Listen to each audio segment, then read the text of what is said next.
In this particular video today we are going to discuss application of Gauss theorem। बेटा हमने Gauss theorem के बारे में पढ़ा कि अगर कोई इलेक्ट्रिक चार्ज को एनक्लोज करने वाला सरफेस है फिर वो कोई भी शेप का हो सकता है।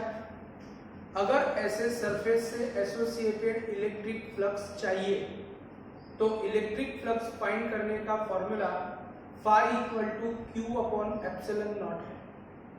हमारे पास इलेक्ट्रिक फ्लक्स से एसोसिएटेड दो इंफॉर्मेशंस है।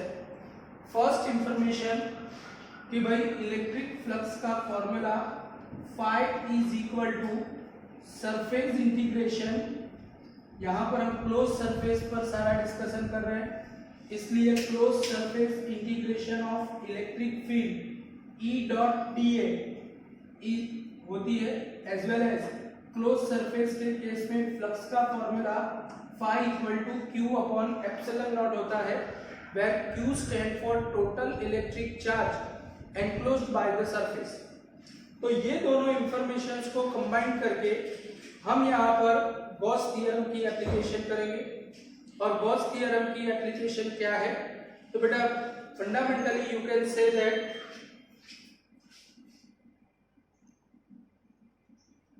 Gauss theorem is very useful to obtain electric field of symmetric charge distribution. Again, I would like to repeat. According to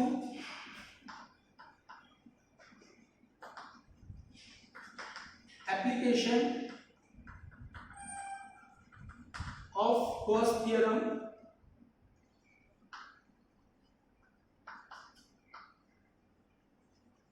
it is very useful to obtain electric field associated with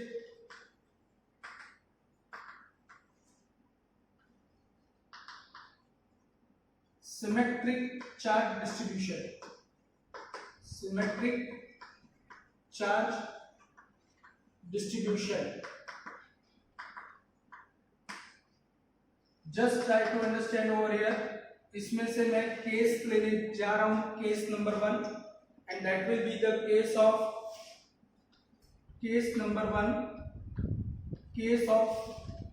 infinite line charge distribution।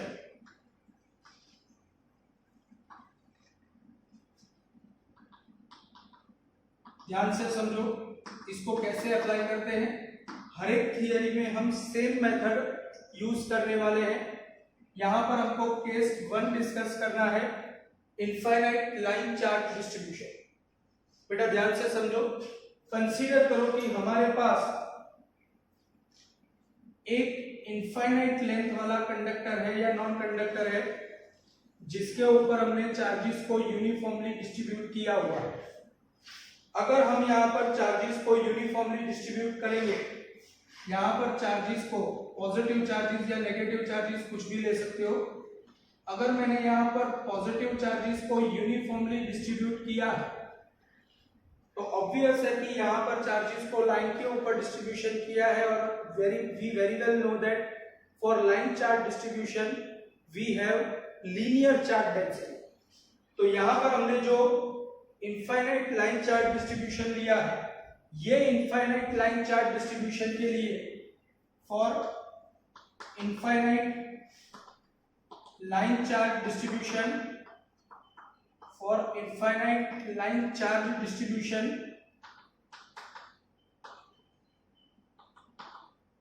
Suppose have linear charge density of lambda। अगर linear charge density lambda है तो you very well know that linear charge density is equal to total electric charge distributed upon length। अब हमें यहाँ पर ये linear charge distribution के लिए इलेक्ट्रिक फील्ड डिसाइड करना है। अगर मुझे इलेक्ट्रिक फील्ड डिसाइड करना है with help of Gauss theorem, obvious है कि गॉस थ्योरम यूज करना है, तो चार्जेस को एनक्लोज करता हुआ सरफेस इमेजिन करना पड़ेगा। और गॉस थ्योरम का यूज करने के लिए जो भी सरफेस हम इमेजिन करते हैं, that imaginary surface is said to be Gaussian surface. तो यहां पर मैं एज अ गॉसियन सरफेस, यहां पर मैं एक आर जितनी radius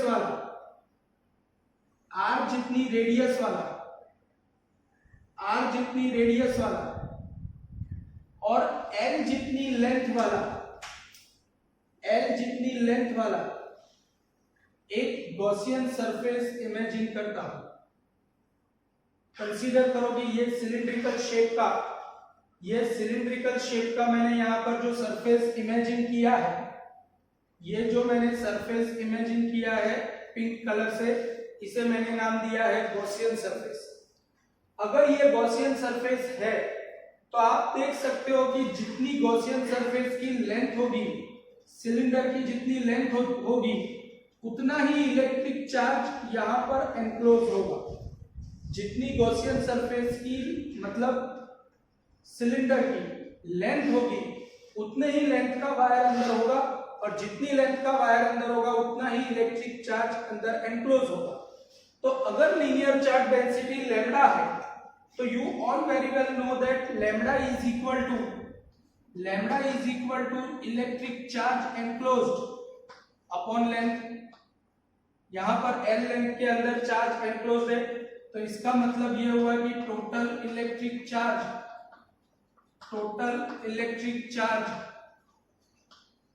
enclosed by Gaussian surface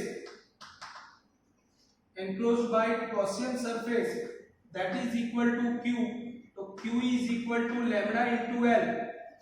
So according to Gauss theorem, you very well know that phi is equal to Q by epsilon naught, so that is equal to Q की value lambda L है, तो lambda L upon epsilon naught इतना flux यहाँ पर associate होगा ये Gaussian surface से। तो गॉसियन सरफेस से एसोसिएटेड इलेक्ट्रिक फ्लक्स होगा phi equal to lambda L upon epsilon naught, where L मतलब length of Gaussian surface, lambda मतलब linear charge density, and epsilon naught is very known for you, it is said to be permittivity of vacuum। अब हमने flux को obtain किया with help of Gauss theorem. अब मैं यहाँ पर electric flux को डिस्कस करने जा रहा हूं अकॉर्डिंग टू इट्स डेफिनेशन। तो according to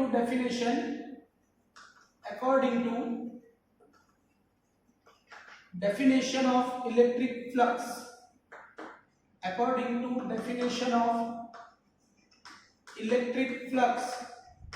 we very well know that phi is equal to closed surface integration E dot TA। यहाँ पर हम क्लोज सरफेस के लिए डिस्कशन कर रहे हैं, इसलिए मैं यहाँ पर क्लोज सरफेस का सिंबल यूज कर रहा हूं। phi is equal to closed surface integration of electric field। अब यहां पर मैं डिस्कस करने जाऊं, सारे पॉजिटिव चार्जेस है बेटा, यहां पर बहुत ही ध्यान से समझना।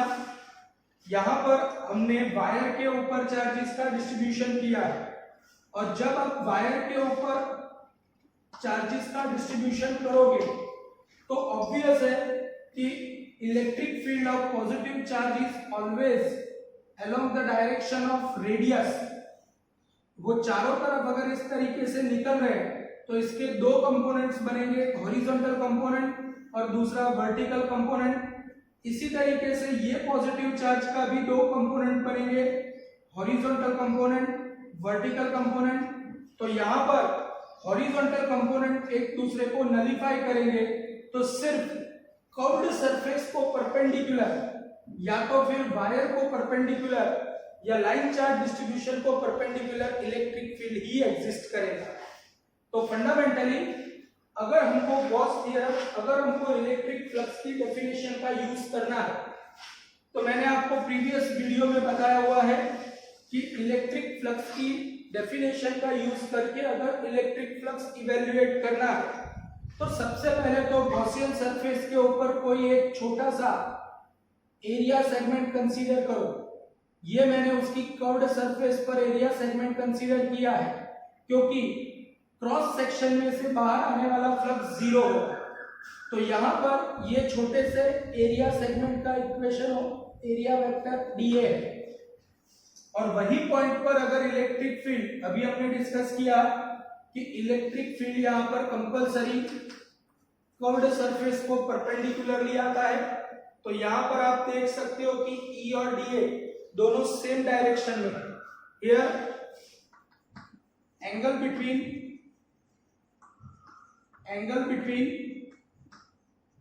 Vector E and vector dA both mutually parallel, और अगर दोनों म्यूचुअली पैरेलल है तो ऐसे केस में E dot dA is equal to E dA cos 0. E dA cos 0 means 1, तो fundamentally it will become E dot dA equal to E dA। ये value अगर सब्स्टिट्यूट की जाती है तो phi is equal to E constant surface integration of dA,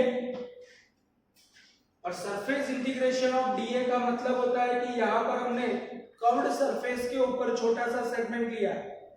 अगर किसी भी सिलेंडर के लिए कर्व्ड सरफेस के लिए सरफेस इंटीग्रेशन किया जाए तो हमको पूरी कर्व्ड सरफेस का सरफेस एरिया मिलेगा, और अगर कर्व्ड सरफेस का सरफेस एरिया चाहिए तो you all very well know that closed surface integration for curved surface is equal to 2 pi r l।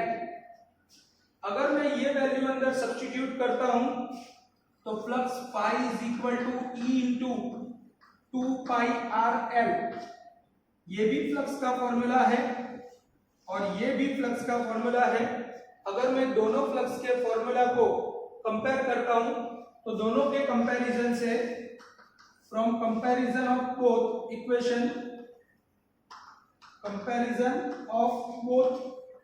equation of flux we get E into 2 pi r l is equal to lambda into L upon epsilon naught। L should be cancelled out, तो electric field E equal to lambda upon 2 pi epsilon naught into 1 upon r। अगर इसी equation को अलग format में लिखना है तो मैं एक काम करता हूं, 2 से मल्टीप्लाई करता हूं, 2 से डिवाइड करता हूं, तो E equal to 2 lambda upon 4 pi epsilon naught into 1 upon r। 1 upon 4 pi epsilon naught को अगर मैं k से रिप्रेजेंट करता हूं तो E equal to 2k lambda upon r, और ये रेडियस की डायरेक्शन में है इसलिए आप इसको वेक्टर फॉर्म में r कैप भी लिख सकते हो। तो E equal to 2k lambda upon r into r cap. Mind well, in case of infinite line charge distribution, electric field intensity is inversely proportional to distance from its axis. यहां पर मेरी बात ध्यान से समझने के लिए ट्राई करो। यहां पर खास याद रखना कि अगर इनफाइनाइट लाइन चार्ज डिस्ट्रीब्यूशन दिया है तो इनफाइनाइट लाइन चार्ज डिस्ट्रीब्यूशन के केस में जो भी इलेक्ट्रिक फील्ड यहां पर प्रोड्यूस होता है वो electric field imaginary Gaussian surface की सिर्फ कर्व्ड सरफेस में से बाहर आता है। ये इलेक्ट्रिक फील्ड कभी भी उसके सिर्फ और सिर्फ उसके क्रॉस सेक्शन को परपेंडिकुलरली, मतलब कर्व्ड सरफेस में से बाहर आता है। ये इलेक्ट्रिक फील्ड कभी भी क्रॉस उसकी लाइन की डायरेक्शन में बाहर नहीं आता है।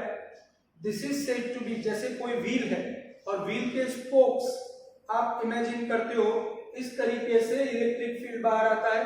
कर्व्ड सरफेस में से ही सिर्फ बाहर आ सकता है। इलेक्ट्रिक फील्ड रेडियस की डायरेक्शन में होता है, कभी भी उसकी लेंथ की डायरेक्शन में इलेक्ट्रिक फील्ड ऑलवेज जीरो होता है। जैसे अगर आपको क्वेश्चन में ऐसा पूछा गया है कि कंसीडर करो कि ये एक वायर है, ये वायर की लेंथ L जितनी है और ये L लेंथ वाले वायर के ऊपर मैंने पॉजिटिव चार्जेस को डिपॉजिट किया है। अगर इसके ऊपर पॉजिटिव चार्जेस को डिपॉजिट किया है तो वायर के सेंटर से उसकी लेंथ की डायरेक्शन में अगर डिस्कस करने जाओ तो उसकी लेंथ की डायरेक्शन में कैसे डिस्कस होगा वो मैं नेक्स्ट वीडियो में डिस्कस करता हूं। Just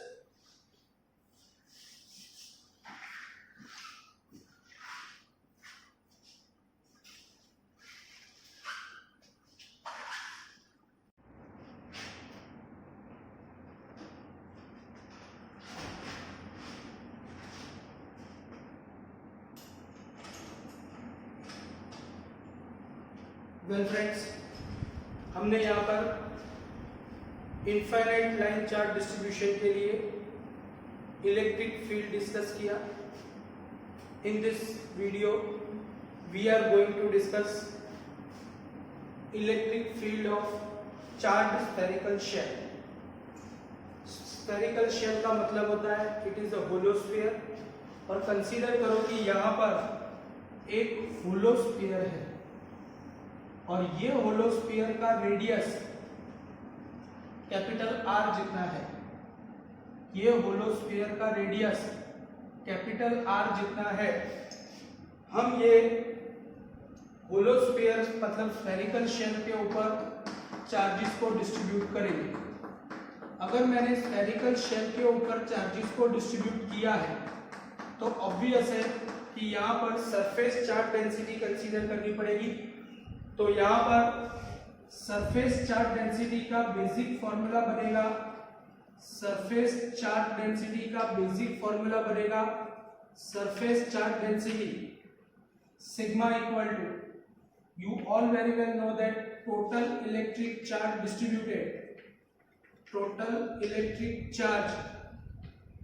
distributed on the shell divided by surface area of the shell। यहाँ पर मुझे ये जो पर्टिकुलर स्फेरिकल शेल है, ये स्फेरिकल शेल के अंदर के और बाहर के दोनों पॉइंट पर इलेक्ट्रिक फील्ड फाइंड करना है। तो सबसे पहले मुझे डिस्कशन करना है इनसाइड द स्फेरिकल शेल।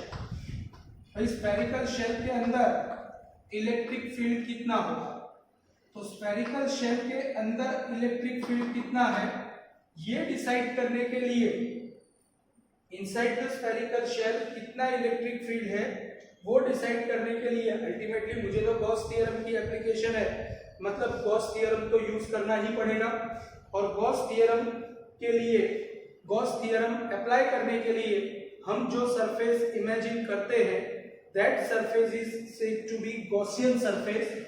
अभी मुझे अंदर की तरफ डिस्कस करना है, इसलिए मैं डॉटेड लाइन से गॉसियन सरफेस रिप्रेजेंट कर रहा हूं।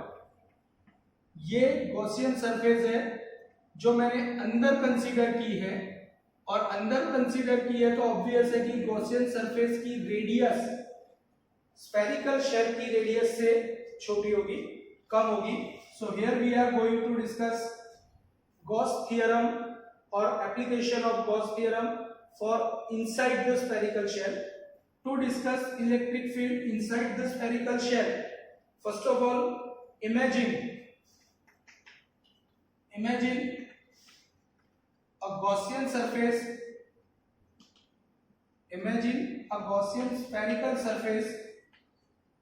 spherical surface of radius small r, where small r is less than capital R, क्योंकि मैं अंदर की तरफ डिस्कस कर रहा हूं। सो आप देख सकते हो कि यहाँ पर मैंने जो स्फेरिकल शेल कंसीडर की है, जो गॉसियन सरफेस इमेजिन किया है येलो कलर से, तो वो small r less than capital R radius वाला गॉसियन सरफेस जो भी मैंने इमेजिन किया है वो गॉसियन सरफेस के अंदर कोई भी इलेक्ट्रिक चार्ज एनक्लोज नहीं हो रहा है। So electric charge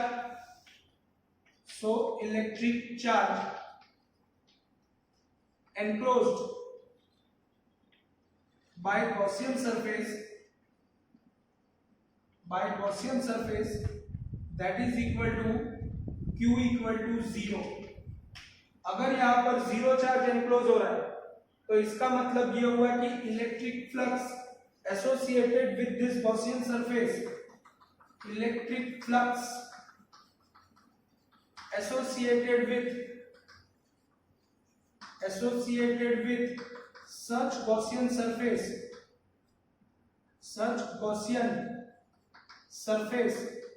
that is also equal to phi equal to q upon epsilon naught, q is equal to 0 upon epsilon naught, तो flux is also 0।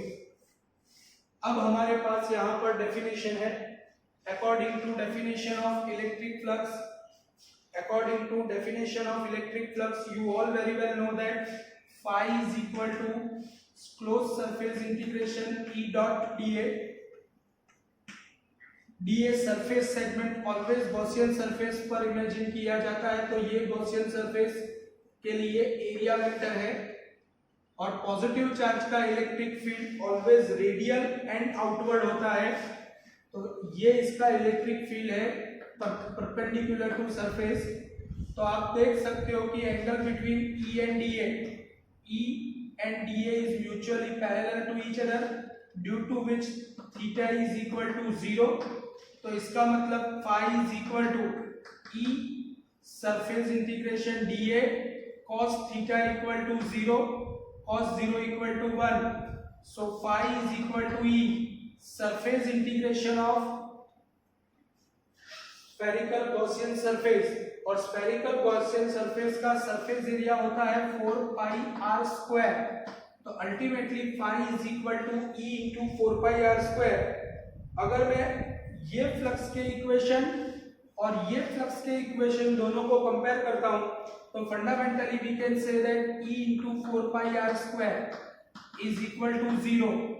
4 pi and r never become 0, so electric field is 0। तो mind well, कोई भी charge spherical shell, मैं तो ऐसा बोलूंगा कि कोई भी चार्ज होलो ऑब्जेक्ट है, फिर वो कोई भी शेप का हो सकता है, आइदर स्फेरिकल शेल हो सकता है, क्यूब हो सकता है, कोई भी शेप का अगर होलो मटेरियल है, और होलो मटेरियल के ऊपर अगर आपने चार्जेस को डिस्ट्रीब्यूट किया है, डिपॉजिट किया है, तो ऐसे केस में अंदर के रीजन में ऑलवेज इलेक्ट्रिक फील्ड 0 होता है।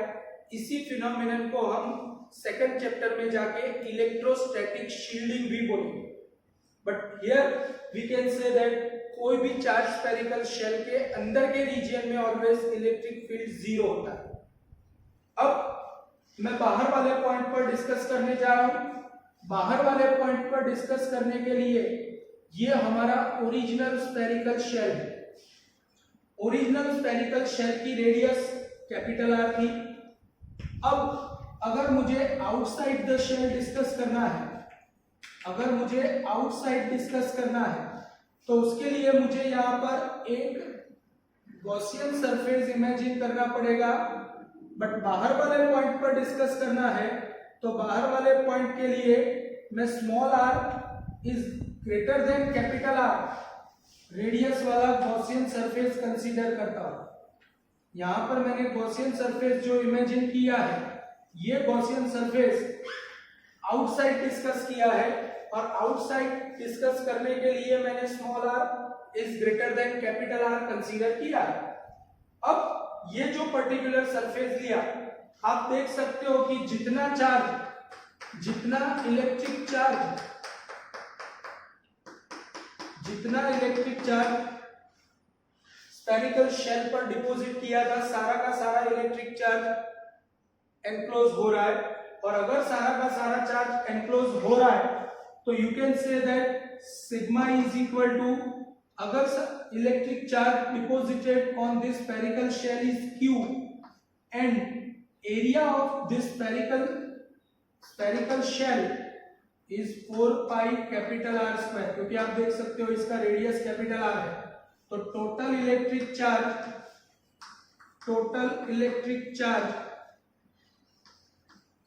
enclosed that will become Q equal to 4 pi capital R square sigma, Q equal to 4 pi capital R square sigma, and according to Gauss theorem you all very well know that electric flux associated with this Gaussian surface, that is equal to Q upon epsilon naught, means 4 pi capital R square sigma upon epsilon naught, and this is I would like to mention as equation number 1.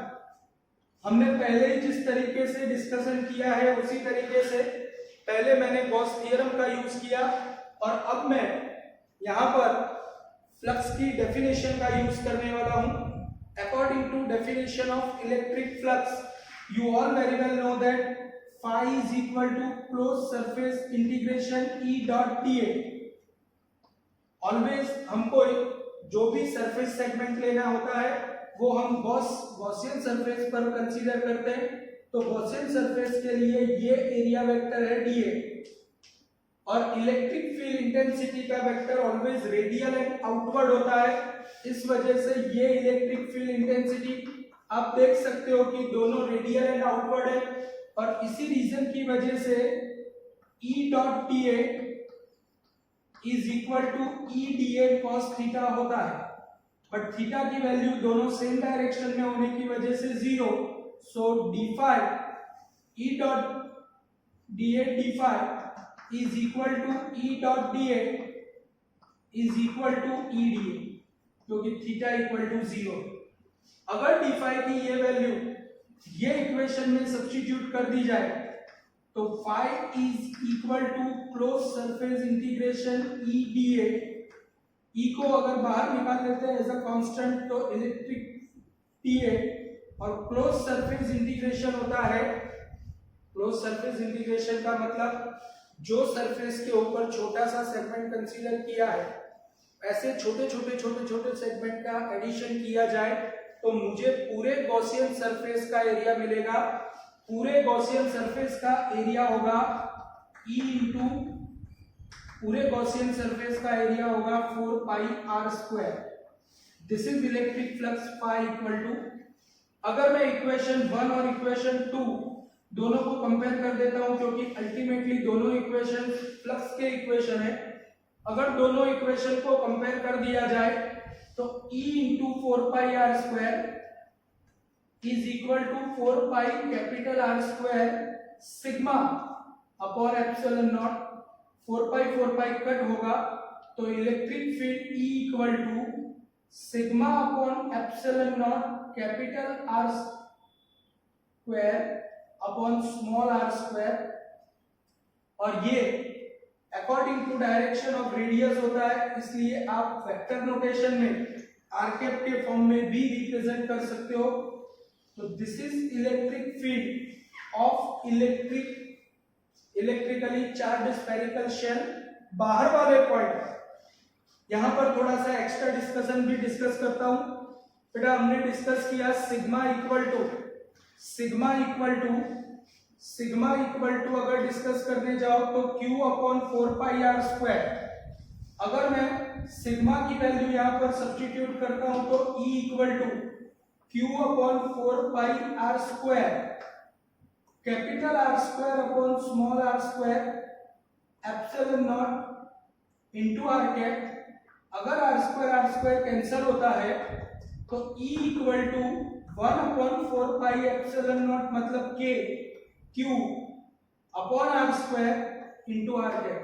तो यहाँ पर आप देख सकते हो कि charge spherical shell के बाहर वाले पॉइंट के लिए तो ये पूरा का पूरा चार्ज सिस्टम इस तरीके से बिहेव करता है कि जिससे whole charge is concentrated at its centre, and due to which बाहर वाले पॉइंट के लिए हम पॉइंट चार्ज का इक्वेशन कंसीडर कर सकते हैं E equal to KQ upon R square into R cap.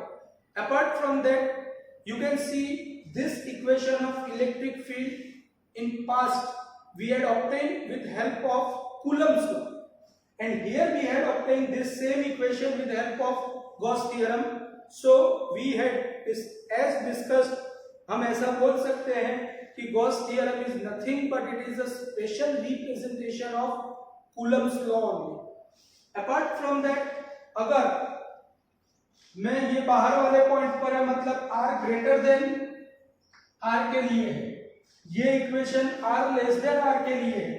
तो अगर मैं यहाँ पर electric field intensity versus distance from the centre का ग्राफ प्लॉट करता हूं, electric field intensity E versus distance from the centre का ग्राफ प्लॉट करता हूं, सेंटर पर मतलब r इक्वल टू 0, यहां पर इलेक्ट्रिक फील्ड 0 है। जब तक आप सरफेस पर नहीं आते तब तक इलेक्ट्रिक फील्ड 0 रहता है, और जैसे आप सरफेस पर आते हो इलेक्ट्रिक फील्ड मैक्सिमम हो जाता है के Q upon capital R square. Small r की जगह पर अगर कैपिटल R सब्स्टिट्यूट किया जाए तो it will become on surface, it will become K Q upon capital R square, और बाद में inversely proportional to R square, E is inversely proportional to R square equation के हिसाब से एक्सपोनेंशियली डिक्रीज होता जाता है, and this is said to be graph of electric field intensity versus distance in case of spherically charged spherical shape.